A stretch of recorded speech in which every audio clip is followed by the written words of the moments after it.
morning I realized my own daughter had stolen my life. I was sitting in a plastic chair that smelled like antiseptic and old carpet, wearing a hospital bracelet with a name I recognized but a room number that meant nothing to me. I didn't know where I was. Not exactly. I could see a nurse's station through a glass partition, and I could hear the muffled sound of a television somewhere down the hall playing a game show, and I thought, this is wrong. This is completely wrong. The last thing I remembered clearly was a Tuesday evening in late October. I had made pot roast. I remember that specifically because I always make pot roast on the last Tuesday of the month, same as my wife Helen used to before she passed. I'd had a glass of Burgundy, I'd sat in my recliner and watched the evening news, and then nothing. Just a gap, like a page torn out of a book. I'm 67 years old. I spent 31 years as a civil engineer for the county of Maricopa, Arizona. I designed drainage systems and road infrastructure, and I reviewed permit applications, and I was good at my work. I am not a man who gets confused easily. I am not a man who loses track of things. But I had lost 4 days. When the nurse came in, a young woman with red-framed glasses and the practiced expression of someone who deals with difficult patients, she called me by my name, which was at least something. She asked me how I was feeling. I told her I didn't know where I was. She said very gently, the way you talk to someone who might shatter, that I was at Sunrise Pines Care and Rehabilitation Center in Scottsdale. I had never heard of Sunrise Pines Care and Rehabilitation Center in Scottsdale. I asked her how I got there. She said my daughter had brought me in. She said there had been a medical episode at home, and my daughter had been very concerned and had made arrangements for my care. I asked to speak to my daughter immediately. She said my daughter had left instructions not to be disturbed at work, but that she would leave a message. That was the first cold feeling. Not panic yet, just cold. The way the temperature drops right before a storm. My daughter's name is Renee. She's 41 years old, lives about 20 minutes from my house in Tempe, and works as a financial consultant at a firm downtown. She's sharp, always has been, and she has her mother's eyes and her mother's ability to walk into a room and immediately understand the architecture of every relationship in it. After Helen died 6 years ago, Renee started coming around more, calling more, showing up with groceries I hadn't asked for. I thought it was grief, that she needed to be close to me because I was the last piece of her mother she had left. That's what I told myself. I should have paid more attention. The facility was nice enough. I won't pretend it wasn't. Private room, decent food, a little courtyard with a fountain that ran during the day. But I was not there voluntarily. That was the part nobody seemed willing to say out loud. I had not checked myself in. I had not signed anything, or at least I had no memory of signing anything. And when I asked the admissions coordinator, a heavy-set man named Arthur, who wore too much cologne, he showed me a set of documents with my signature on them. My signature. Or something close enough to it that I couldn't immediately say it wasn't. The documents listed my admitting diagnosis. Moderate cognitive decline with acute confusional episodes. Suspected early-stage dementia with behavioral disturbance. I sat with those papers in my lap for a long time. I am not a man who cries easily. I learned that from my father, which is maybe not the healthiest inheritance, but there it is. I did not cry. I read every word of those documents, 3 times, and I noticed that the attending physician who had signed them was someone named Dr. Ellison at a clinic I had never visited, and that the emergency contact listed was my daughter, and that the financial guarantor for my stay was listed as a trust. The Helen M. Whitfield Living Trust, which was named after my late wife, and which I had absolutely not authorized anyone else to manage. The Helen M. Whitfield Living Trust contained my house. I bought that house in 1987. A 4-bedroom ranch style in Tempe with a covered patio and a lemon tree in the backyard that Helen planted herself from a seedling she'd gotten at a farmer's market. That tree was still producing. I picked lemons from it every summer. The house was paid off. It was assessed at just over $900,000 the last time I checked, which was not that long ago. I sat in that plastic chair, and I felt the cold settle in deeper. I started asking questions that afternoon, and I did not stop. The nursing staff was kind but evasive, in the way that people are when they've been told not to give certain information. I asked to make a phone call, and they said there was a phone in the common room. I walked to the common room. I was not restrained. I was not physically prevented from moving, and I called my neighbor Owen. Owen Greer has lived next door to me for 19 years. He's a retired high school principal, 73 years old, widower, and one of those steady, quiet men who notices things without making a production of it. He picked up on the second ring. When I told him where I was, he was silent for a moment. Then he said, "I was wondering. Your daughter had a moving truck at the house 2 days ago." I asked him to repeat that. He repeated it. A moving truck. 2 days ago. He'd seen Renee there with a man he didn't recognize, and they'd spent most of the day going in and out of the house, carrying boxes and furniture. He'd assumed I knew about it. He'd almost called me but hadn't wanted to intrude. I told Owen I needed him to do something for me. I needed him to call my attorney. My attorney is a man named Chester Hale. I've used Chester for 30 years. Contract review, estate planning, the occasional dispute with a contractor. He's 75, semi-retired, and operates out of a small office in Mesa with 2 paralegals and a filing system that is entirely paper-based because Chester does not trust computers. Chester picked up his own phone, which he always does, and when I explained what was happening, he said 3 words. "Don't sign anything." Then he said he'd be there tomorrow morning. That night I didn't sleep. I lay in the dark in that facility room, with its too soft mattress, and its faint smell of cleaning solution, and I tried to reconstruct what had happened. I thought about the pot roast. I thought about the wine. I thought about whether the wine had tasted different, and the more I thought about it, the more I remembered that it had tasted slightly off. Slightly more bitter than usual. I had chalked it up to the bottle being inferior. I had poured most of it down the drain. I thought about the weeks before that Tuesday. I thought about Renee coming by for dinner more often. I thought about the evening she'd brought a bottle of wine herself, said it was from a client, said she'd thought of me. I thought about how pleasant that had been, how I'd been touched by it. My stomach turned over. Chester arrived at 9 the next morning with a paralegal named Donna, who had the efficient, unimpressed manner of someone who has seen everything at least twice. They sat with me in a small conference room the facility used for family meetings, and Chester listened to everything I said without interrupting, which is one of the things I have always valued about him. When I finished, he asked me 2 questions. First, had I ever voluntarily authorized my daughter to manage the Helen M. Whitfield Living Trust? No. Second, had I ever been a patient of Dr. Ellison or his clinic? No. Chester said, "Then we have a significant problem," and by we he meant my daughter. What I didn't know yet, what I was about to learn, was how precisely constructed the entire thing had been. Renee had apparently been planning it for somewhere between 6 and 12 months. Chester started pulling the threads, and they all came apart in the same direction. Dr. Ellison turned out to be a physician whose license had been under review by the Arizona Medical Board for an unrelated billing matter. He had a financial relationship with the placement coordinator at Sunrise Pines. Not documented anywhere official, but Chester's contacts in the legal community knew the arrangement existed. Families who wanted a family member placed quickly and with minimal resistance would use Dr. Ellison to generate the paperwork. The facilities got patients, the doctor got referral payments, and the family got whatever they were after. What Renee was after was the trust. The Helen M. Whitfield Living Trust had been established after Helen died to manage the house and the accounts that were tied to it. I was the sole trustee. There was a successor trustee provision, standard language, that allowed a successor to step in if I became incapacitated. Renee was named as successor trustee because, at the time I signed the trust documents, I had no reason to believe she would ever need to use that provision, and because she was my daughter, and because I trusted her. With the dementia diagnosis on paper and a medical certification of incapacity from Dr. Ellison, Renee had formally invoked the success trustee provision. Legally, on paper, she had stepped in as trustee, and as trustee, she had listed my house. The listing price was $875,000.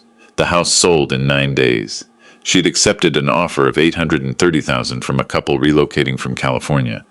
The closing had happened 4 days after I woke up in that facility. She'd had the contents of the house cleared out the same week, not donated, not stored. Sold. An estate sale company had come in and liquidated everything. The furniture Helen and I had picked out together, the dishes, the photographs, the tools in the garage, the lemon tree's harvest sitting in a bowl on the kitchen counter.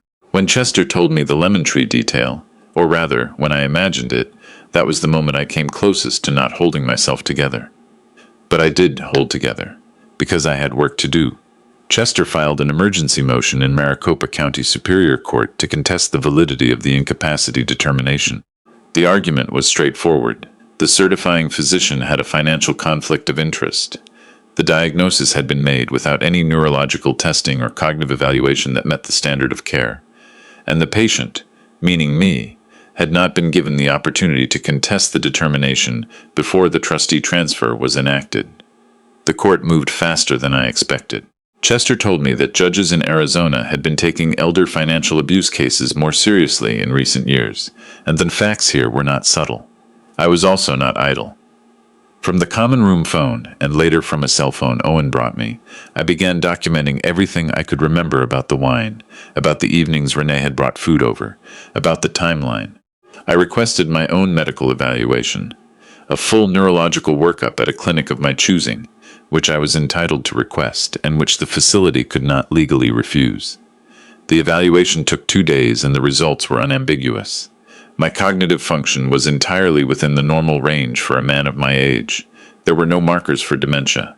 There was nothing that would have justified a diagnosis of moderate cognitive decline. What there was, what the toxicology panel found, because I asked them to run one, were traces of a benzodiazepine compound, at levels consistent with someone having been dosed over a period of several weeks. I want you to understand what that means. Benzodiazepines, taken at low doses over time without the patient's knowledge, can produce exactly the symptoms that would support a dementia diagnosis in someone who doesn't look too closely. Confusion, disorientation, memory gaps, paranoid ideation. If you bring a 67-year-old man to a physician who is looking for a reason to certify incapacity, and that man is presenting those symptoms and the physician is not particularly motivated to investigate the cause, it works. The paperwork gets signed. My daughter had drugged me for weeks to build a paper trail that would justify putting me in a facility and taking my house. The criminal case moved in parallel with the civil case. Chester connected me with a detective in the Scottsdale Financial Crimes Unit, a woman who had worked elder financial abuse cases for 11 years, and who looked at the evidence with the expression of someone who was not surprised but was very, very tired of not being surprised. She told me that what Renee had done constituted elder financial abuse, fraud, theft by deception, and criminal impersonation, impersonating a lawful trustee through fraudulent certification. Dr. Ellison was interviewed within the first week. He retained a criminal defense attorney before the second interview, which told you everything you needed to know. His arrangement with the placement coordinator at Sunrise Pines unraveled quickly once the detective started pulling financial records. The coordinator was placed on administrative leave. Dr. Ellison's license was suspended pending investigation. Renee was arrested 14 days after Chester filed the civil motion. I was still at Sunrise Pines when it happened. I had stayed because Chester advised me to remain cooperative with the facility while the legal proceedings were ongoing, and because my house was no longer my house, at least not yet. I watched a lot of early morning local news in the common room. I had conversations with the other residents, most of whom were there for entirely legitimate reasons: rehabilitation after hip replacements, memory support that they actually needed. Good people. People who deserved better than to be used as cover for what had happened to me. The real estate transaction was harder to unwind than the trust transfer. The buyers, a couple in their 40s who had relocated from Sacramento, had purchased the house in good faith. They had no knowledge of any of what Renee had done. Chester explained to me that unwinding a good faith sale was not simple, that the buyers had rights too, and that the most likely outcome was that Renee would be ordered to compensate me from the sale proceeds, with additional damages. The house itself might not come back. I won't pretend that didn't hurt. I've made my peace with most things in my life through acceptance, and I understand that a house is a structure made of wood and concrete, and that what I loved about it was what lived inside it, and Helen is gone, and the furniture is gone, and the life we made there is over regardless of what happens to the building. But I still want you to know that it hurt. I want you to know that the lemon tree mattered, and that some losses don't translate into dollar amounts, no matter how carefully Chester's paralegal prepares the damage assessment. Renee's trial took 8 months. She pleaded not guilty to all counts at her arraignment, which was her right. Her defense argued that she had acted in good faith based on Dr. Ellison's certification, and that the trust transfer had been a lawful invocation of the successor trustee provision. The prosecution argued, correctly, that she had orchestrated the entire situation from the beginning, including the drugging, and that the certification had been obtained through fraud that she had either participated in or deliberately failed to scrutinize. The jury was out for 2 days. She was convicted on elder financial abuse, grand theft over $25,000, and fraud. The criminal impersonation charge was dismissed. The defense had a point that she had technically been named trustee, even if the certification was fraudulent. She was sentenced to 7 years in Arizona State Prison, with no possibility of early release for the first 3. The civil case resulted in a judgment against her for the full value of the house, $830,000, plus additional damages assessed at $142,000 for the contents of the house and the costs of my wrongful detention at the facility. Whether I will ever collect all of that money depends on what assets remain after the criminal fines and restitution are addressed. Chester is optimistic about a significant portion of it. I am cautiously realistic. Dr. Ellison's medical license was permanently revoked. He entered into a plea agreement on fraud charges and was sentenced to 2 years of home confinement with 5 years of supervised probation. I am living in a rental house now, in Chandler, about 12 miles from where I spent 36 years of my life. It's a 2-bedroom with a small yard, no lemon tree. I planted a Meyer lemon seedling in a pot on the patio in the spring, and I'm told they can take 2 to 3 years to produce fruit.